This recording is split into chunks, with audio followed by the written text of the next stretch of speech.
Los misterios de Dios. Los misterios de Dios. Y pues nos da mucho gusto también anunciar, ¿verdad?, que ya tenemos misioneros en el África, en Kenia. Les mandamos un saludo a Jonathan y a su esposa y a sus dos pequeños. Ahora que regresaron hace un mes y medio al África, encontraron la iglesia destruida por los musulmanes. Rompieron todo y les quemaron todo. Y están volviendo otra vez a levantar otra. Así que imagínense ustedes en qué circunstancias se encuentra esta familia tan valiente y quieren después irse a Somalia.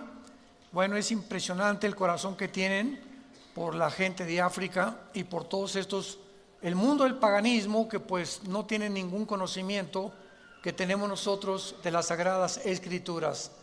Métanse por favor a nuestra página villanuevaparaelmundo.org. Ahí está la dirección de ellos, mándenles correos, hoy les felicitamos.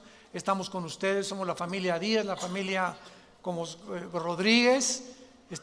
Tenemos conocimiento que forman ya parte de Villanueva para el Mundo, para que los podamos animar.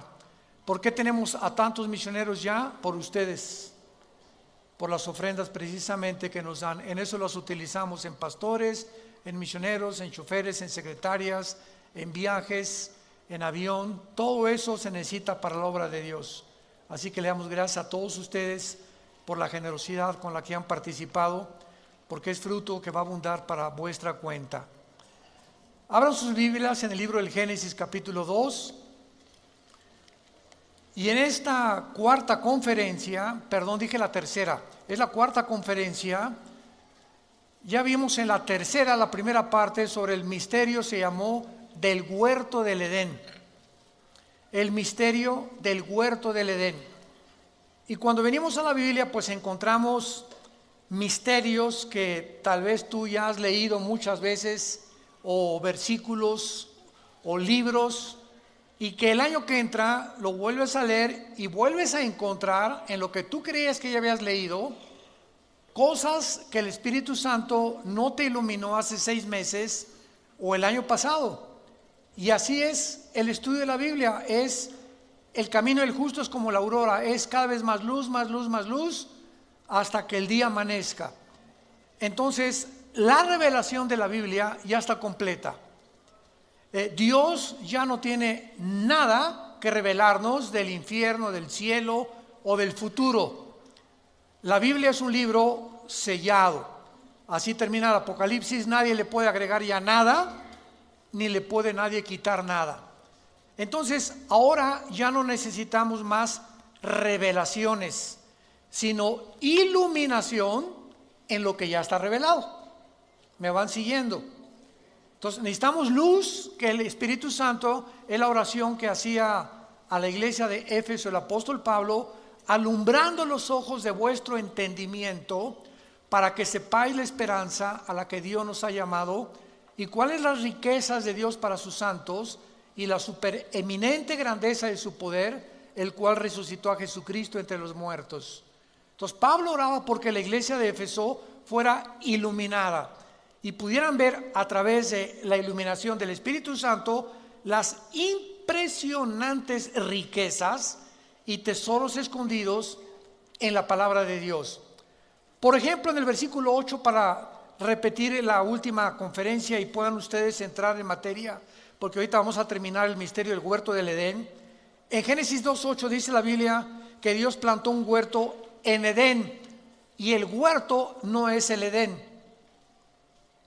El Edén es la zona geográfica.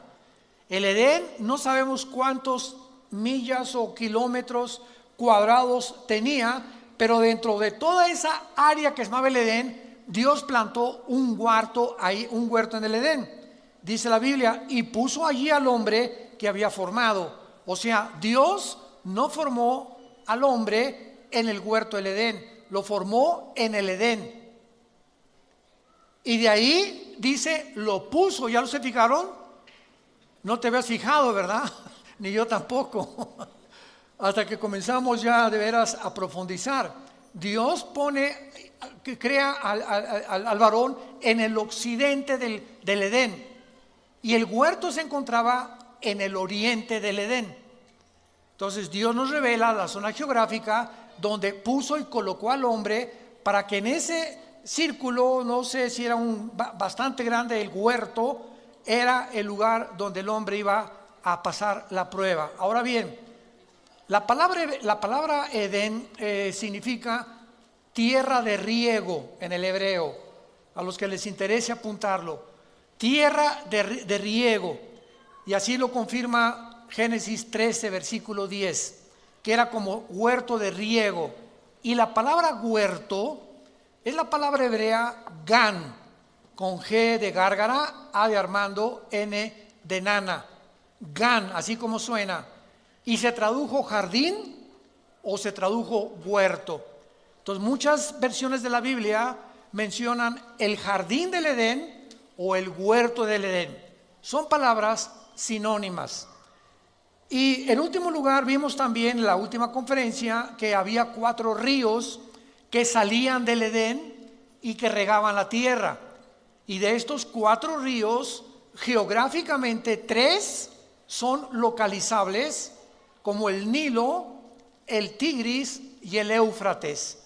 Que por ejemplo el Éufrates tiene 2.900 kilómetros de largo, y el Éufrates sale desde Turquía y atraviesa casi todo el Medio Oriente y desemboca en el estrecho de Hormuz o en el Golfo Pérsico. Y sabemos en Apocalipsis capítulo 9, versículo 10 en adelante, que ahí en el río Éufrates se encuentra la zona más grande de maldad del mundo entero. En esa zona geográfica, entre Siria, Irak e Israel, se encuentra una zona de maldad donde 4 ángeles están atados junto al río Éufrates, ángeles caídos esperando ser desatados para la batalla final del Armagedón y la tribulación que describe el Apocalipsis. Ahora bien, esto es muy interesante también, ¿verdad? Porque vemos que estos 4 ángeles, ¿por qué 4? Yo me preguntaba, ¿por qué son 4? Y esto es muy fácil de poder deducir. La Biblia nos revela que del libro de Daniel hasta que venga el anticristo iban a surgir 4 imperios, y el quinto iba a ser el imperio del anticristo. Entonces, del libro de Daniel hace 2600 años a nuestros días, cada imperio que surgió en la historia, los babilonios, los medos con los persas que se unieron, en tercer lugar el imperio griego de Alejandro el Magno y el imperio romano, tenían un principado cada uno. Y esto lo explica Daniel capítulo 10, cuando Dios manda un ángel al planeta donde tú y yo vivimos con un mensaje para Daniel, y cuando bajó del cielo el ángel de Dios, un ángel al servicio de Dios, se le atravesó un principado que impidió que el ángel llegara a donde estaba Daniel para traerle la profecía de las famosas 70 semanas del capítulo 9 del libro de Daniel. Estuvo tan tremenda la guerra espiritual que Dios tuvo que mandar a Miguel el arcángel para que pudiera librar el espacio y el ángel llegara aquí a la tierra con esta información.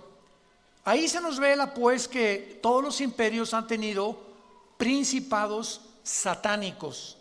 Por ejemplo, los babilonios tuvieron uno, los medios persas tuvieron otro, los griegos y los romanos. Y estos 4 ángeles son los 4 ángeles atados que pertenecieron a los principados de los imperios de la historia del pasado. Antes de estos imperios solamente hubo el imperio egipcio y el imperio de los asirios. Entonces, en total tenemos, ¿verdad?, nosotros asirios, egipcios, babilonios, medos persas, griegos y romanos.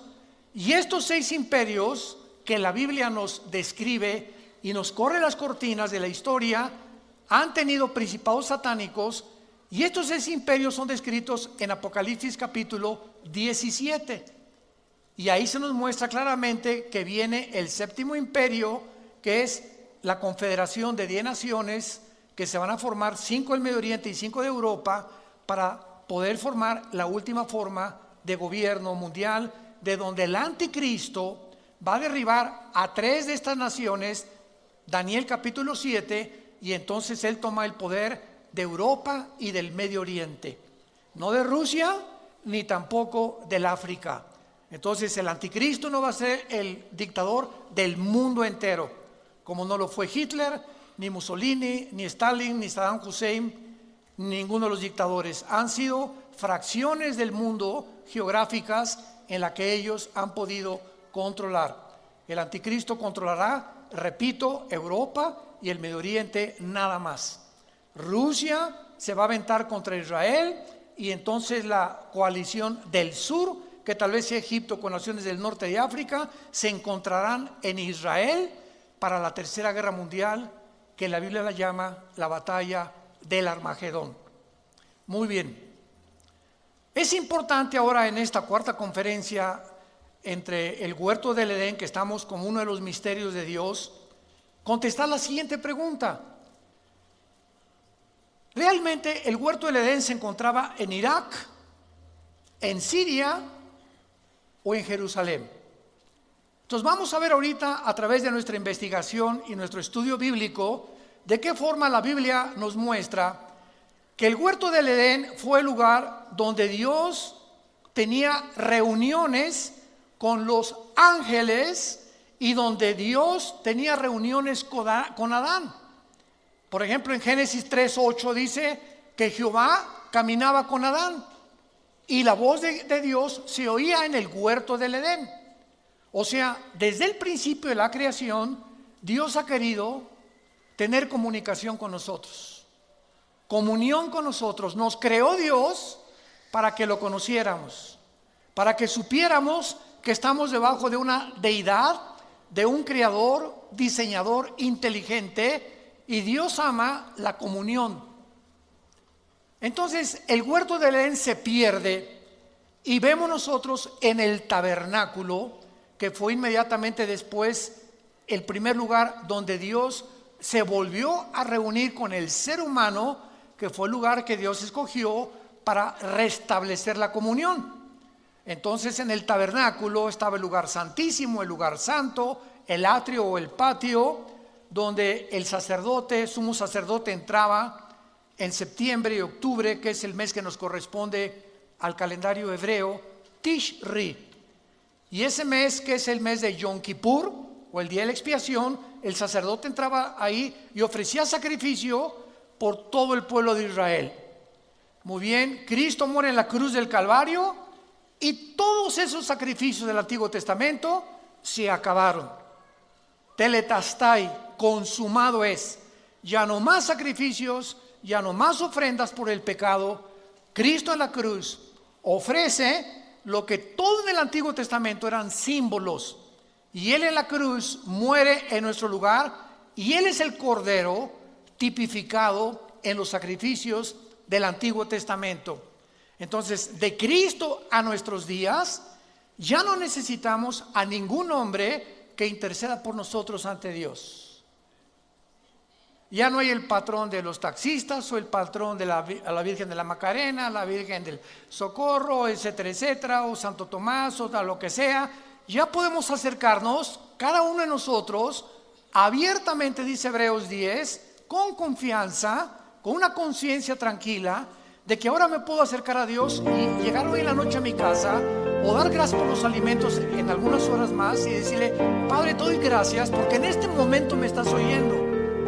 No necesito pedirle a otra persona que interceda ante mí, porque ahora tenemos un solo mediador, un solo intercesor, que se llama Jesús.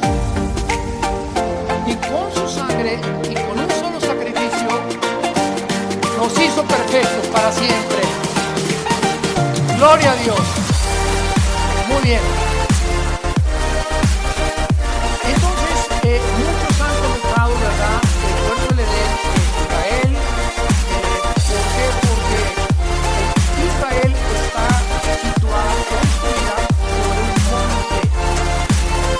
Cuando ustedes vean la geografía de Israel, por cierto, estamos planeando ya, les avisamos, el año que entra nos vamos a Israel. A ver cuántos quieren inscribirse.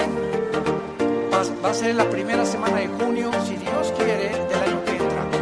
Así que vamos a llevar llevarnos a mucha gente, va a ser un viaje precioso. Allá alquilamos camiones, bueno, es impresionante la excursión, dura como una semana.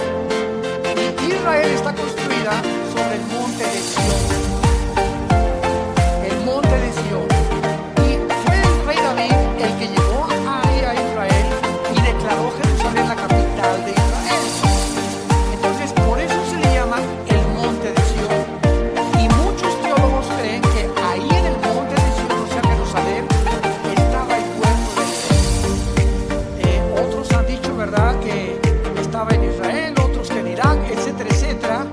Pero es interesante que, por ejemplo, ahorita en la ciudad de Jerusalén, cuando vayamos, vamos a recorrer Galilea, vamos a comer este pescado que hay ahí, que se llama el pescado de San Pedro. Este restaurante se llama Galilea. Nunca he subido a ninguno de ustedes. Creo que me querían a Acapulco, ¿verdad? Y fue malísimo. El pescado ahí de San Pedro es un sabor que ningún pez en el mundo tiene, no sé por qué. Yo creo que están santificados esos peces o quién sabe, ¿verdad? Y ahí nos agarró una tormenta la última vez que fuimos a Israel en el mar de Galilea y supimos lo que era Jesús, ¿verdad? Y bueno, fue una experiencia maravillosa. Pero es increíble, ¿verdad?, cómo nosotros podemos ahí en Jerusalén darnos cuenta que está construida el domo de la roca. Tuve cualquier foto de Jerusalén y hay un domo dorado, ¿ok? ¿No lo han visto? Ahí resalta y se le llama también la mezquita de Omar. ¿Qué es ese domo dorado inmenso que se ve en Jerusalén? En el año 70 después de Cristo, el general Tito del Imperio Romano, hijo del emperador Vespasiano, llegó a Jerusalén y cumplió la profecía de Mateo 24, 3 y 4, que Jesucristo dijo: no quedará este templo tan precioso que reconstruyó el rey Herodes, no quedará piedra sobre piedra. Pues 70 años después llega Tito y arrasa Jerusalén y no quedó piedra sobre piedra. Muy bien, pasaron 6 siglos, en el año 600 después de Cristo, cuando un califa musulmán construye exactamente donde estaba el templo judío, de donde ofrecían los sacrificios y las ofrendas. Ahí encima construyen la mezquita de Omar y el domo de la roca. En otras palabras, debajo de ese domo se encuentra el templo judío. Y esta es la razón por la cual los judíos no han podido reconstruir su templo, aunque ya tienen casi todo el mobiliario y todos los instrumentos que se usaban, pero ellos dicen que tendrían que derribar la mezquita de Omar o destruir el domo de la roca. Si lo hacen, se viene una guerra impresionante en Israel, porque imagínense nada más, es un lugar santo y sagrado para los musulmanes. Entonces, ¿cómo va a ser reconstruido este templo? No lo sabemos. Tal vez va a haber un terremoto, la invasión de Rusia e Irán que está próxima ya contra Israel. Algo va a suceder, pero los judíos necesitan ese lugar para reconstruir su templo. Entonces, esta es la razón por la cual es un lugar santo. Y es interesante que en la puerta norte de esta mezquita, cuando vayamos a Israel lo vamos a ver, o lo puedes ver en los libros de historia, se le llama la puerta del paraíso. Así le pusieron en árabe, Ba'aj Jiná. Y en el piso enfrente de esta puerta hay una piedra de color jaspe, verde, como de medio metro cuadrado, que los musulmanes le llaman la piedra del Edén. Entonces vamos a ver muchas cosas que son interesantes, tanto en la arqueología como en la historia, que apuntan sin lugar a dudas que el huerto del Edén efectivamente se encontró en la ciudad de Jerusalén, porque ahí comenzó la humanidad. Ahí fue donde Abraham, de una forma tipológica, iba a sacrificar a Isaías, a su hijo Isaac, que era el tipo del Cordero de Dios. Ahí en Jerusalén Jesús vivió, murió, fue enterrado, resucitó. En Jerusalén ascendió hacia el cielo, y en Jerusalén terminará la humanidad. Por eso les digo, apúrense, vámonos antes que se acabe todo. Ahí va a acabar la humanidad, de acuerdo a la Biblia. Zacarías 12, del 2 al 3, dice en Zacarías 12, capítulo 2, versículos 2 y 3, que Jerusalén se va a convertir en una piedra pesada para los pueblos que se congreguen en contra de ella, en el día en que Dios vaya a permitir que las naciones sitien a Jerusalén y venga la guerra del Armagedón. Apocalipsis 16, del 10 en adelante. Muy bien, ahora vamos a ver el terreno espiritual. Sabiendo que la ciudad de Jerusalén, todos estos antecedentes nos van a ayudar a llevar a una conclusión lógica, histórica y teológica. Sabiendo que la ciudad de Jerusalén es el centro del conflicto espiritual de los siglos, es lógico que ahí se lleve la tercera guerra mundial, la batalla del Armagedón. Veamos algunos pasajes en la Biblia, por ejemplo, en el libro de Joel. Joel capítulo 3, versículos del 9 en adelante. Con cuántos detalles se describe la tercera guerra mundial. La buena noticia es que ya no vamos a estar aquí nosotros. Eso está garantizado 100%. Y dice así, Joel capítulo 3, versículo 9 en adelante. Proclamad esto entre las naciones, proclamad guerra, despierten a los valientes, acérquense, vengan todos los hombres de guerra. Forjen espadas de vuestros asadones, lanzas de sus hoces, diga el débil, fuerte soy. Júntense y vengan, naciones todas de alrededor, y congréguense, hagan venir allí, oh Jehová, a tus fuertes. Despiértense las naciones y suban al valle de Josafat, porque allí me sentaré para juzgar a las naciones de alrededor. Acuérdense que este juicio está en Mateo 24 y 25, cuando Dios va a separar a los cabritos de las ovejas en su segunda venida al mundo. Ahí se va a sentar en Jerusalén Dios, en el valle del Armagedón o en el valle del Megido, que también se le llama el valle de Josafat. Echad la hoz porque la mies está madura. Vengan, descended porque el lagar está lleno. Rebosen las cubas porque mucha es la maldad de ellos. Muchos pueblos en el valle de la decisión. Es otro nombre para el valle del Armagedón, porque cercano está el día de Jehová. Siempre que vean ustedes en el Antiguo Testamento, siempre, sin excepción, el día de Jehová, el día de la ira de Jehová, son los 7 años de la tribulación. Es el día futuro donde Dios juzgará finalmente a Israel y donde el mundo, si Jesucristo no regresa, estaríamos a punto de autoextinguirnos, de autodestruirnos.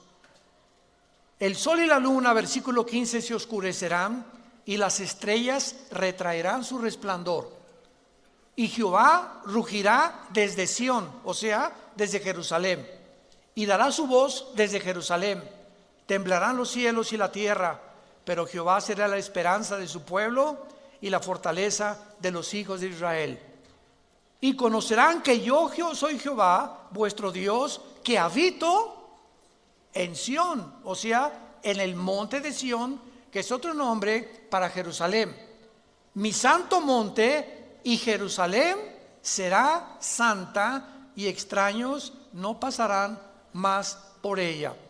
Vemos pues claramente el lugar geográfico que Dios ha determinado, donde se van a reunir todas las naciones del mundo. Van a venir los chinos del Medio Oriente, tal vez con Corea del Norte o con Filipinas y Tailandia, naciones del Medio Oriente. Van a venir del sur, con países africanos, tal vez Libia, Sudán, Marruecos, etcétera, etcétera. Europa, el anticristo va alarmado a juntarse ahí también con su ejército, y ahí será el momento en el que Jesucristo descienda antes que nos acabemos todos en la tercera guerra mundial. Y la Biblia profetiza que cuando Jesucristo descienda en la segunda venida, los únicos sobrevivientes en este planeta serán una tercera parte de los humanos. Cuando Jesucristo regrese, solo una tercera parte sobrevivirá a las guerras antes de la Tercera Guerra Mundial.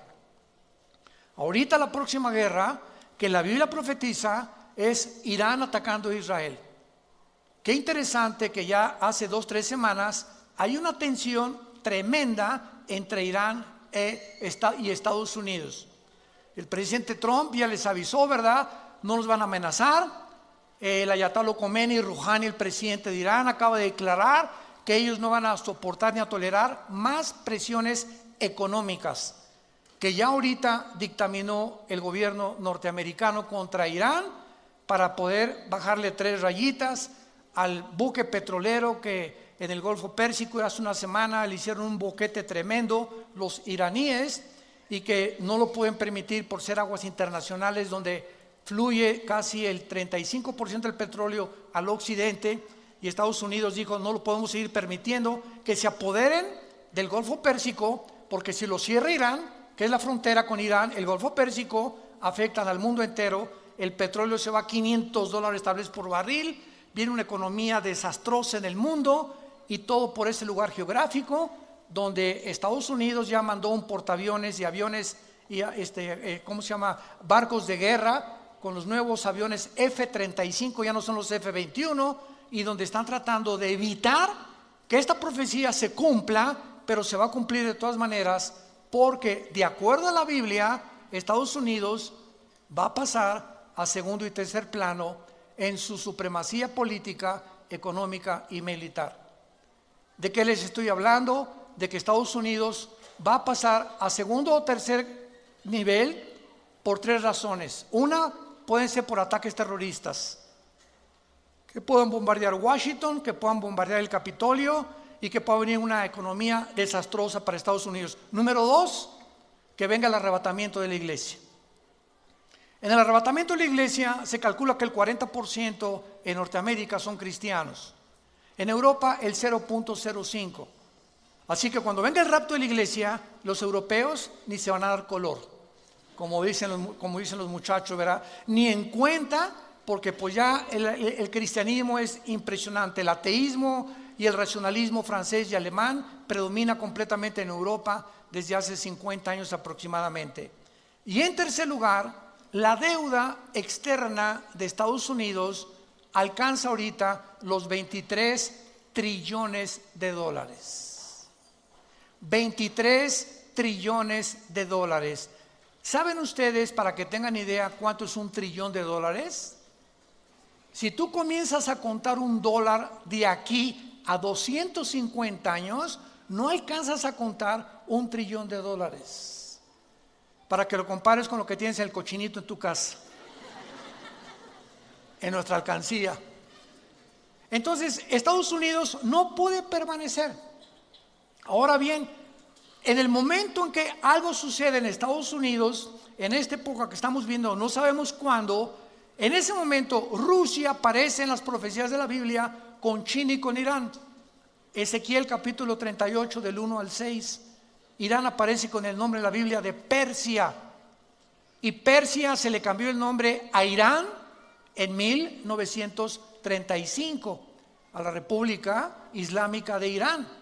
Entonces vemos nosotros que cuando venimos a la Biblia no es un libro de leyendas como dice la gente, ni Aladino en el País de las Maravillas. La Biblia está respaldada por la arqueología, por la paleontología, por la antropología, por la química, por la genética, por la biología, por la física, por cualquier disciplina que tú me quieras mencionar, y cualquier persona que se atreva. Es un libro hecho por hombres y está lleno de contradicciones. Siempre la pregunta es, ¿ya lo leíste? Cabeza ¿de qué le decimos? Para no decir ya nada, ¿verdad? De aguacate me dijeron. Bueno, por favor, entonces estamos en un mundo donde la gente está comenzando a hablar cosas sin sentido y donde los medios de comunicación están propagando cosas espantosas. ¿Por qué? Porque para que lleguemos al punto que la Biblia profetizó, antes de que nosotros naciéramos y antes de que pudiéramos comprender que los profetas hebreos hablaron al pie de la letra todo lo que profetizaron, el mundo tiene que llegar, escúcheme con mucho cuidado, a la destrucción de la familia. Tenemos que decir que hay una luz y la iglesia es la luz. No hay nadie más que la iglesia cristiana como la luz del mundo. Tenemos que alumbrar y tenemos que ayudar a tanta gente que están autodestruyéndose por una mala información. Muy bien, veamos en Éxodo capítulo 25 de qué forma en el huerto del Edén o en el jardín del Edén, pues era un lugar geográfico con plantas, con manzanas, con frutas, etcétera, etcétera. Y nos quedamos en la que Dios tenía su comunión ahí con el ser humano. Y el intento de Dios de restablecer la comunión con nosotros y decirnos cuál es el camino, hizo el tabernáculo Moisés. Y el tabernáculo tenía dentro un menorá. Era como una lámpara de 7 brazos que representaba el huerto del Edén. El menorá representaba el huerto del Edén. Y veámoslo por qué. En Éxodo 25, dice en el versículo 31 en adelante, cuando se ordena hacer las piezas del tabernáculo, pongan mucha atención y concéntrense en esto que es maravilloso. Harás también un candelero de oro puro, labrado a martillo, se hará el candelero en pie, su caña. ¿Qué es una caña? Es el tronco. Sus copas, que son las copas de las flores, sus manzanas y sus flores serán de lo mismo. ¿Habías notado eso? Que cada uno de los pilotes del candelero simbolizaban árboles, hablando de los árboles que tenemos aquí adentro, las neuronas. Vean ustedes a continuación, saldrán 6 brazos de sus lados, 3 brazos del candelero a un lado, 3 brazos del otro, 3 copas en forma de flor de almendro, una manzana y una flor, 3 copas en flor de almendro, en forma de flor de almendro, otro brazo, una manzana, una flor, así en los brazos que están del candelero. Vemos nosotros que el candelero, que era la luz, era la forma en la que Dios estaba comunicándonos. Los expulsé del huerto del Edén, el jardín que les preparé porque les amo, y quiero decirles a ustedes en la construcción del candelero que no me he olvidado de ustedes. Les doy la representación del candelero ahora dentro del tabernáculo, para que puedan ustedes en su corazón recordar que soy un Dios que te ha amado con amor eterno y que no me he olvidado de ti. Cuando alguien se olvida de Dios, eres tú. Dios nunca se olvida de nosotros. Cuando alguien abandona a Dios, eres tú, no es Dios el que nos abandona. Dios nos dice: estaré contigo, no temas, nunca te dejaré ni te desampararé. Cuando sentimos que Dios nos ha abandonado, no es Él que nos ha abandonado, somos nosotros. Y al aislarnos de Dios, comenzamos a sentir el coraje.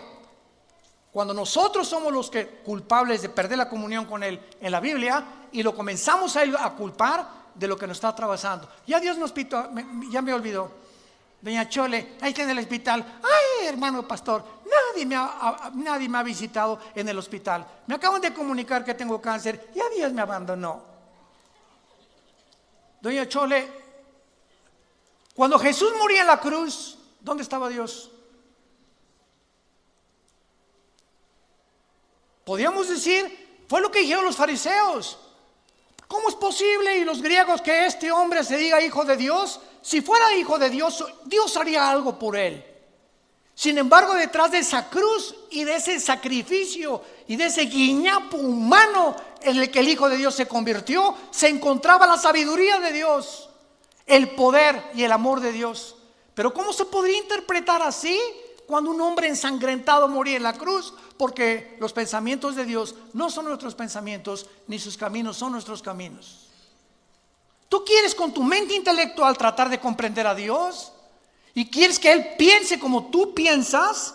Es que si yo fuera Dios no haría esto. Y si yo permitiera a Dios, yo pensaría de otra manera. Claro que sí, cerebro de caracol y de chapulín.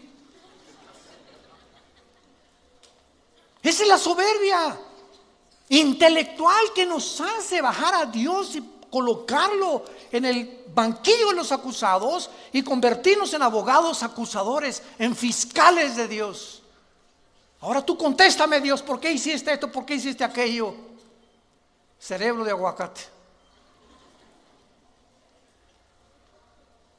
Esta es la razón por la cual Jesús, cuando bajó al mundo, dijo que la característica y la virtud más grande para un ser humano conocer a Dios se llama la humildad. La humildad. Y la humildad no es, hermanito, ¿cómo está? Y andar con guarachitos y eso de que los pobres son humildes. ¿De dónde sacaron eso? Eso no es bíblico. La persona humilde, de acuerdo a la Biblia, es la persona que reconoce su incapacidad de gobernar su vida, ni su matrimonio, ni sus hijos, ni su negocio, que tiene necesidad de alguien más, que lo saque del hoyo donde nos encontrábamos muchos de nosotros, de las tinieblas que cubrían nuestra mente hace muchos años para muchos de nosotros, que venga un rayo de luz y que nos muestre que existe otro mundo y que hay esperanza y que podemos vivir mejor, y ese reconocimiento se llama humildad. Porque hasta que tú no reconoces una entidad espiritual superior a ti, nunca conocerás la verdad. Te vas a meter en una cárcel intelectual donde yo soy escéptico, agnóstico o ateo o humanista o materialista o darwinianista o evolucionista, y ahí te encierras y jamás saldrás de esa prisión, porque Jesús vino a abrirnos las puertas de la prisión, a darle libertad a los cautivos, vista a los ciegos, dirección y camino a los humildes de corazón. Vemos nosotros pues aquí en esta descripción maravillosa de Éxodo 25, en el versículo 34, y en la caña central del candelero 4 copas en forma de flor de almendro. Otra vez flores, manzanas y flores. Habrá una manzana debajo de los brazos del mismo, etcétera, etcétera. Y en todo esto, ¿qué se está simbolizando? Un jardín. ¿Qué jardín? El jardín del Edén. El paraíso donde Dios colocó a la primer pareja de seres humanos para probarlos y para mostrarnos que aun cuando quedamos mal con Él y le hemos rechazado y hemos querido hacer nuestras propias leyes y nuestro propio código de conducta y de moral, Dios se acuerda de nosotros. Muchos de ustedes que nos oyen por la televisión y los medios masivos de comunicación, los que han venido aquí en la asistencia, no has venido por coincidencia. Quiero decírtelo de una vez. Tú no has venido aquí a escuchar a un hombre, has venido a escuchar lo que la Biblia dice acerca de tu vida, de mi vida y del futuro. Y has venido a escuchar dónde se encuentra la medicina para que salgas del hoyo donde te encuentras. Hace muchos años dicen que un hombre se encontraba en un pozo. Y pasó un hombre y le dijo, ahí te va estas reglas de ética, léelas. Y luego pasó otro hombre y le dijo, le sobó la cabecita y le dijo, te deseo lo mejor, que salgas pronto. Y pasó un tercer hombre y le dio la mano y lo sacó del pozo. El primer hombre fue Confucio, el segundo hombre fue Buda y el tercero hombre fue Jesús. De todos los líderes religiosos que ha habido en el pasado, Él es el único que nos vino a sacar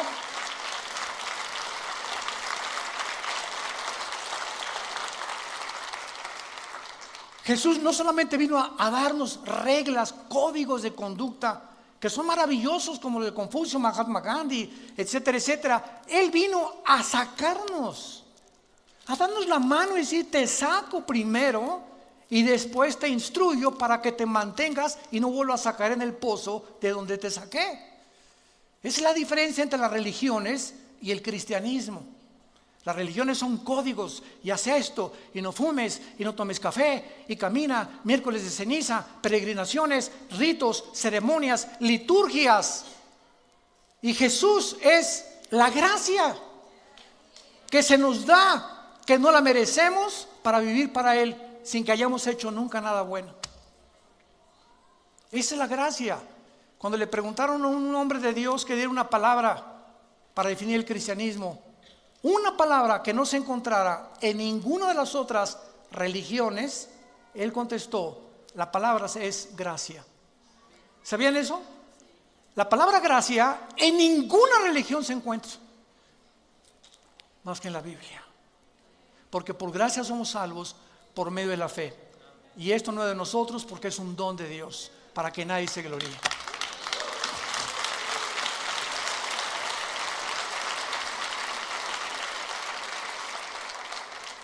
Ahora, veamos la supremacía de Jerusalén en la Biblia también y a través de la historia, y pensemos seriamente en esto.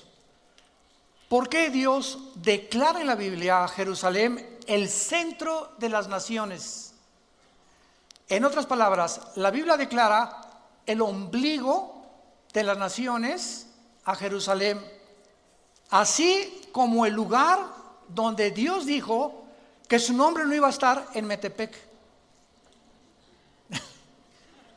sino en Jerusalén. Su nombre ahora está en nosotros los que seguimos a Jesús.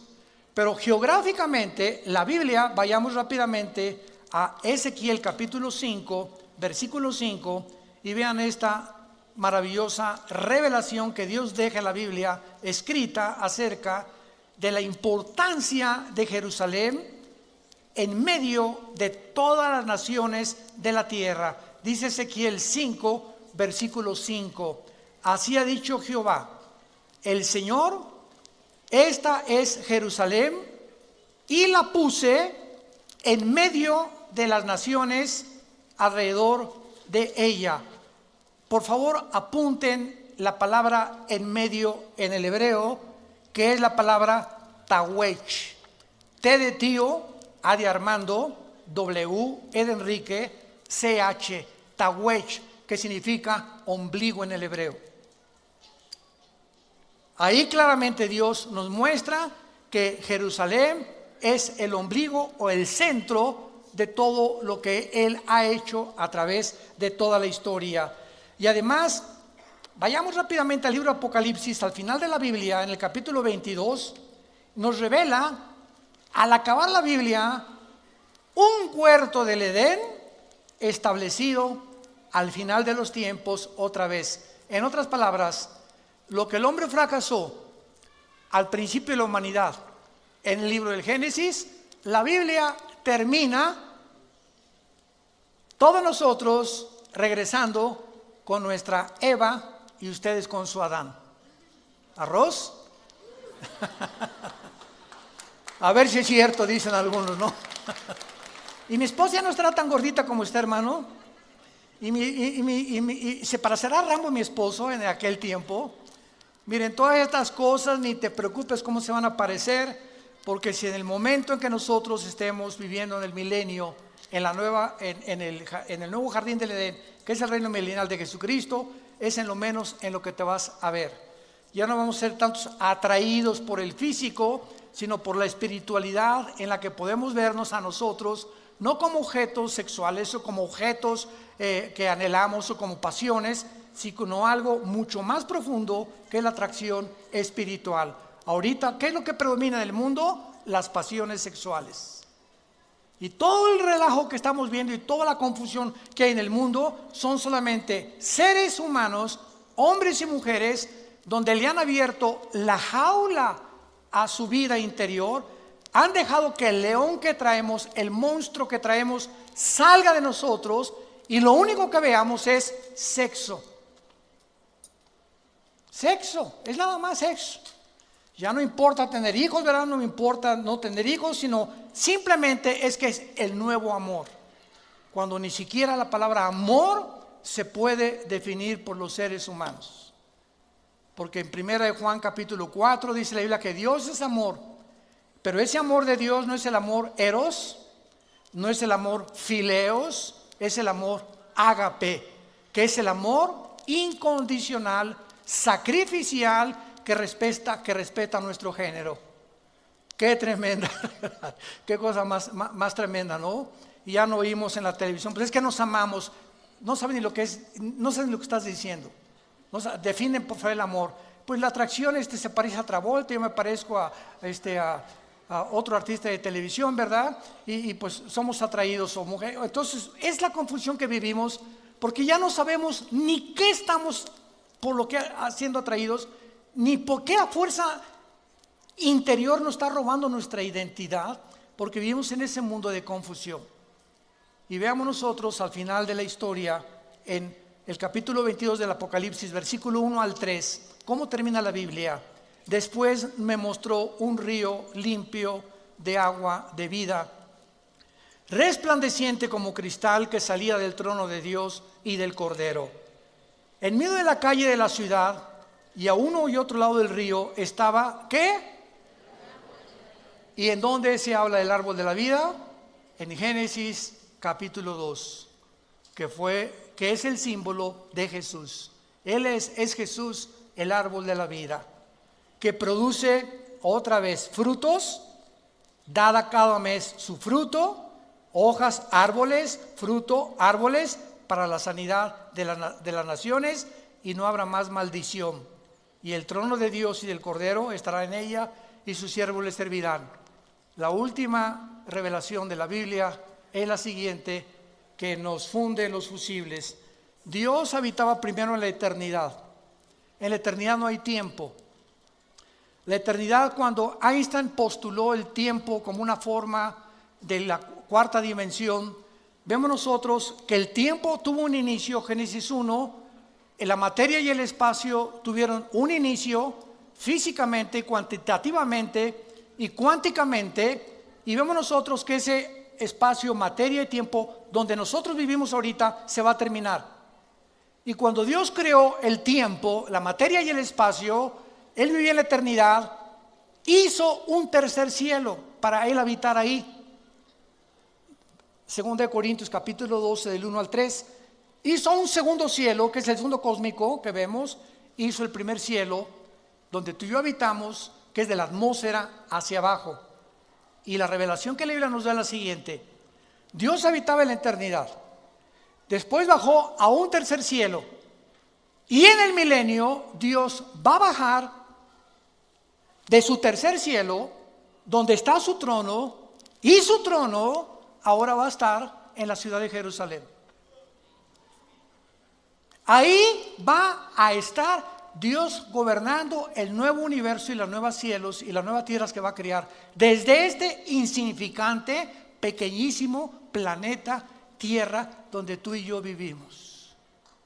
El creador de los cielos y la tierra bajará y se sentará y tendremos acceso a Él, como ahorita lo tenemos a través de la oración en el Espíritu, y físicamente nosotros seremos enviados, no sé a cuántas galaxias, a cuántos mundos va Dios mandar, pero somos nosotros la insignificante iglesia, que somos menores que los ángeles ahorita en sabiduría y en poder, que nosotros vamos a ser puestos arriba de los ángeles. Nosotros vamos a juzgar a los ángeles, y los ángeles quedarán ayudándonos como siervos de nosotros, la iglesia. Esta es la posición y es la esperanza y el futuro, para que no pierda la esperanza a la que fuimos llamados hasta el final de tu vida. Tu fe y mi fe no es en vano. No es en vano haber confiado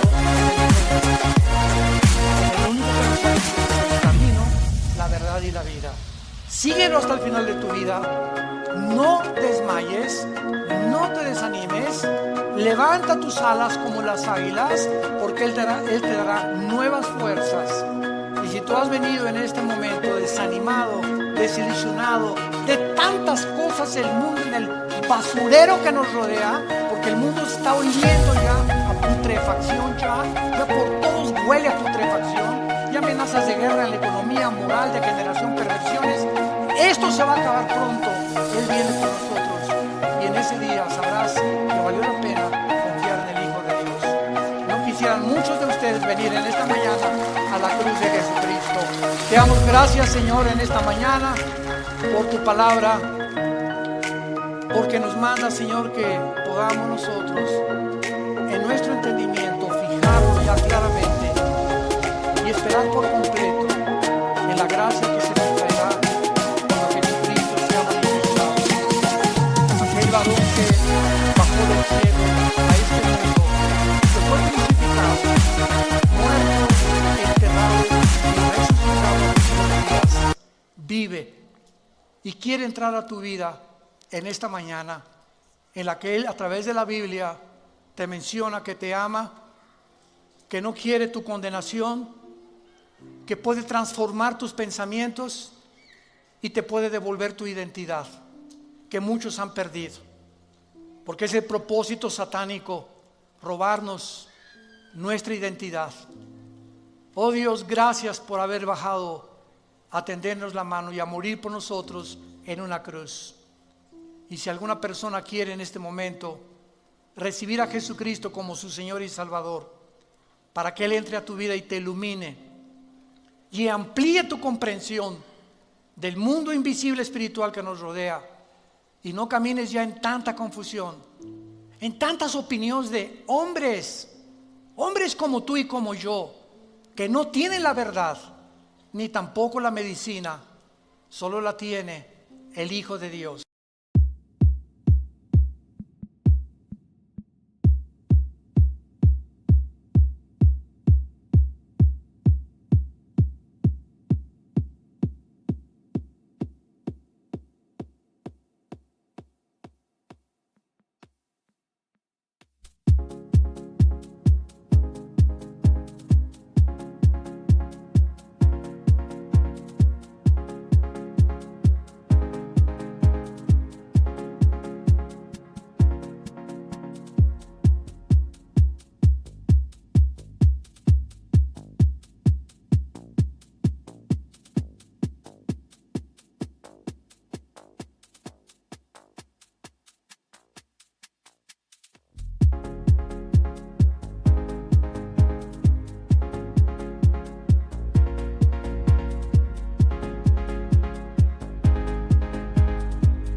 Porque su sangre nos limpia de todo pecado.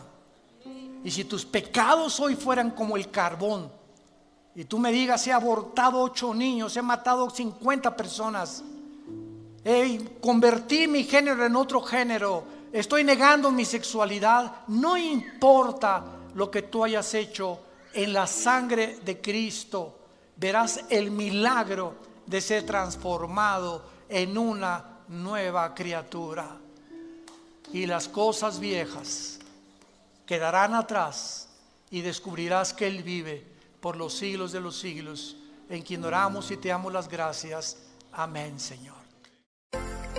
Vida Nueva para el Mundo se sostiene y propaga el mensaje de salvación de Jesucristo gracias a Dios y a tus donativos. Llevemos juntos el Evangelio de Jesucristo al mundo entero.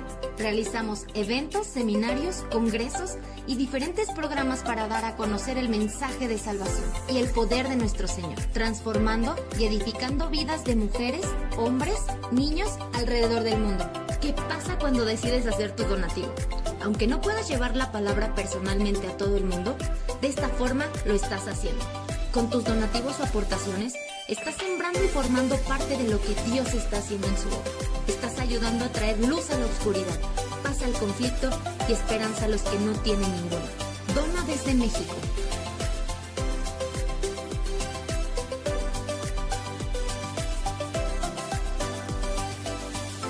Dona desde Estados Unidos.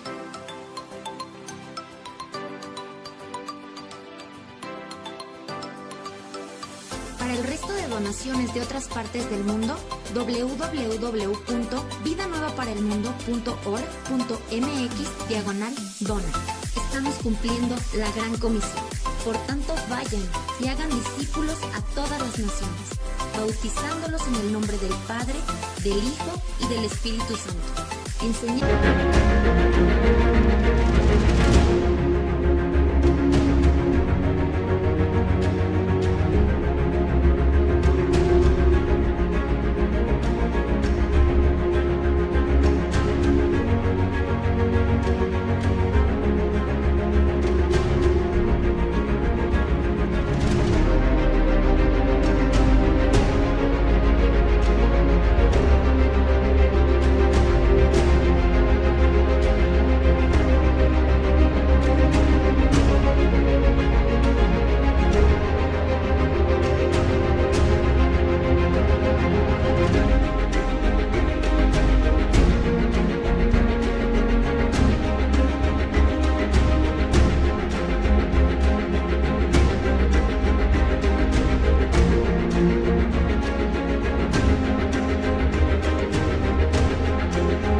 guarden todas las cosas que les he mandado.